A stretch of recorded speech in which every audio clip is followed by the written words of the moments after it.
मणिपुर में मई 2023 से हिंसा जारी है और कभी राज्य के कई इलाकों में इंटरनेट बंद कर दी जाती है तो कभी राजनीतिक चाल से राष्ट्रपति शासन लगा दिया जाता है। लेकिन हिंसा रुक जाए इसके लिए सरकार की तरफ से ना के बराबर कदम उठाए जा रहे हैं। एन बीरेन सिंह के राज्य के सीएम पद से इस्तीफा देने के 4 दिन बाद 13 फरवरी 2025 को राष्ट्रपति शासन लागू कर दिया जाता है। 9 फरवरी 2025 को बीरेन सिंह ने राज्यपाल अजय कुमार भल्ला से मुलाकात करते हैं, मुख्यमंत्री पद से इस्तीफा दे देते हैं और इसके बाद से नए सीएम के नाम पर सहमति बनाने के लिए बीजेपी के पूर्वोत्तर प्रभारी संवेद पात्रा विधायकों और राज्यपाल के साथ बैठकें कर रहे थे। और मणिपुर में विधानसभा का अंतिम सत्र 12 अगस्त 2024 को पूरा हो भी गया था और अगला सत्र 6 महीने के अंदर बुलाया जाना था, लेकिन ऐसा नहीं हो सका।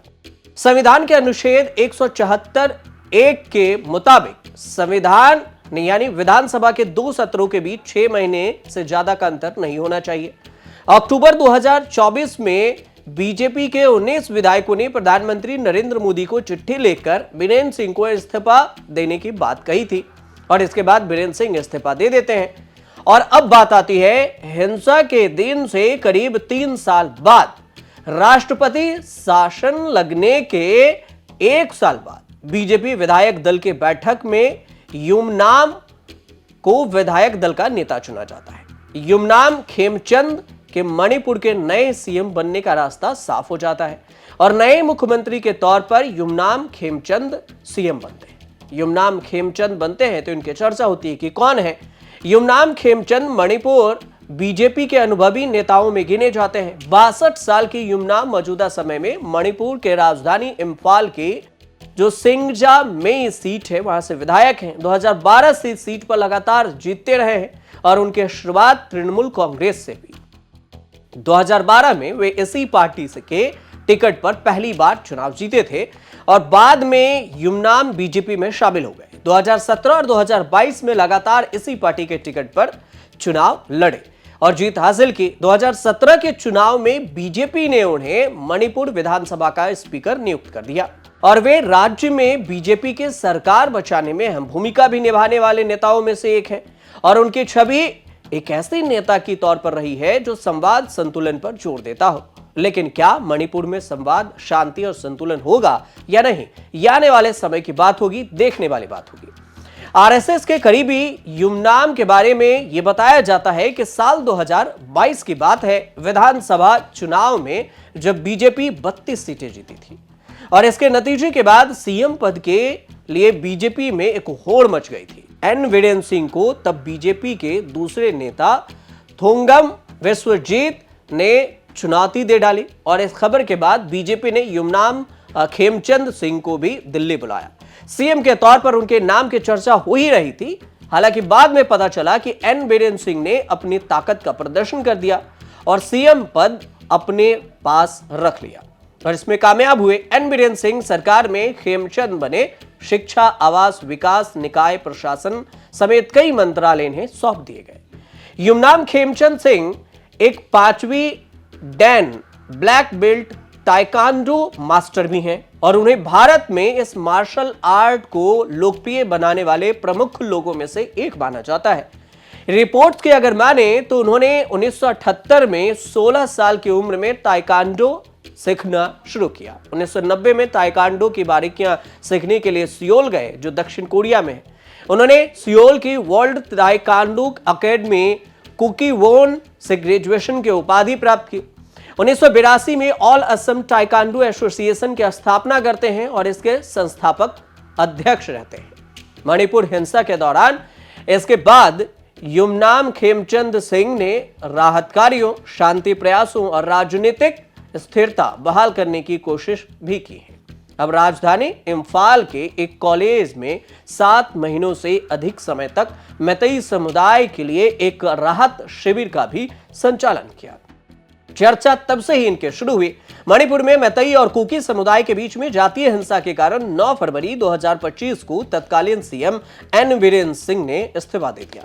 4 दिन बाद 13 फरवरी 2025 से राष्ट्रपति जो शासन है मणिपुर में लागू है। 12 फरवरी 2026 को राष्ट्रपति शासन का समय सीमा समाप्त हो रहा है। एन बीरेन सिंह की जगह पर अब नए सीएम बन रहे हैं युमनाम खेमचंद सिंह। सरकार में 2 उप मुख्यमंत्री, इनमें एक महिला कुकी नेता नेमचा किपगेन है और दूसरी है लोसी नेमचा की बात करें तो ये पहली महिला डिप्टी सीएम होंगी। मणिपुर के 60 सदस्यीय विधानसभा में से अभी बीजेपी के पास 37 विधायक हैं। सरकार का कार्यकाल 2027 तक है। हालांकि राष्ट्रपति शासन लागू होने के बाद विधानसभा निलंबित कर दी गई थी। 2022 के चुनाव में 32 बीजेपी विधायक जीते थे। जेडीयू ने 6 सीटें जीती थी, जिसमें से 5 विधायक बाद में बीजेपी में शामिल हो गए और अन्य विधायकों ने 6 एनपीपी से, 5 एनपीएफ से, 5 कांग्रेस से, 2 कुकी पीपल्स अलायंस से और 1 जेडीयू से, 3 निर्दलीय, ये सब शामिल रहे। एक मौजूदा विधायक के निधन से एक सीट खाली भी है। मणिपुर का ये विधानसभा सीट का समीकरण है। मणिपुर में करीब 3 साल से हिंसा जारी है और इसकी वजह अगर समझेंगे, अंत में समझिए 3 वजह है। कुकी मैतेई समुदाय के बीच में यह हिंसा के 3 मुख्य वजह। पहला, एसटी अनुसूचित जनजाति दर्जे की मांग। 14 अप्रैल 2023 को मणिपुर हाई कोर्ट ने राज्य सरकार को मैतेई समुदाय के लिए एसटी का दर्जा देने पर सिफारिश भेजने का निर्देश दिया और इस आदेश के बाद कुकी समुदाय में आक्रोश फैला और हिंसा भड़क उठी। कुकी पहले से ही एसटी श्रेणी में है। अनुसूचित जाति में उन्हें डर इस बात का है कि अगर मैतेई को एसटी का दर्जा मिला तो वे पहाड़ी इलाकों में भी जमीन खरीद सकेंगे और इससे उनका जो सांस्कृतिक, सामाजिक और भौगोलिक अस्तित्व है वो खतरे में पड़ सकता है। मणिपुर के इंफाल घाटी में लगभग 10% भू क्षेत्र जहां मैतेई जो बहुसंख्यक है उनमें रहते हैं, 90% पहाड़ी इलाका कुकी और नागा समुदायों का है और यह क्षेत्र आदिवासी जमीन जो ट्राइबल लैंड्स हैं उनके अंतर्गत आता है और मैतेई यहां जमीन नहीं खरीद सकते। दूसरी वजह है अलग कुकी प्रशासन की मांग। कुकी समुदाय कुकी लैंड या जूम लैंड नाम से एक अलग प्रशासनिक स्वतंत्रता की मांग कर रहे हैं। मैतेई समुदाय और राज्य सरकार इस मांग को राज्य की अखंडता के लिए खतरा मानती है और जो तीसरी सबसे बड़ी वजह है उसमें से एक ये भी है कि कुकी पर ड्रग्स तस्करी का आरोप भी लगता रहा है। मई 2023 से राज्य में हिंसा जारी है और अब तक 250 से ज्यादा लोगों की मौत हो चुकी है। 1500 से ज्यादा लोग घायल हुए हैं। 70,000 से ज्यादा लोग पलायन कर चुके हैं। 10 महीने से इंटरनेट बंद रहा राज्य में, जो कि लंबे समय तक इंटरनेट बंद वाला पहला राज्य बन गया। भीड़ ने पुलिस के 6000 से ज्यादा हथियार लूट लिए। 400 चर्च, 132 मंदिरों पर हमला हुआ है और ये सिर्फ सरकारी डेटा है। स्थानीय डेटा कितनी होगी इसकी कोई जानकारी नहीं है, लेकिन सरकारी डेटा जो सामने आ रही है मीडिया रिपोर्ट्स के अनुसार से, उसमें ये डेटा हमने आपको बताया। ये पूरी कहानी थी मणिपुर की और मणिपुर के नए सीएम की। इस पर अगर आपकी कोई राय हो तो कमेंट जरूर कीजिए और देखते रहिए न्यूज़ तक। राजनीति हो या क्राइम, संसद की बहस हो या सड़क की सच्चाई, बाजार की चाल हो या रोजगार की तलाश, देश की चर्चा हो या दुनिया की हलचल,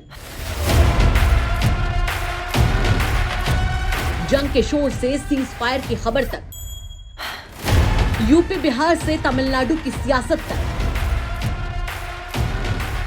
एस्ट्रोलॉजी के सितारों से खेल के मैदान तक, सच साफ सीधे अंदाज में देखिए तक 360, गली से ग्लोब तक।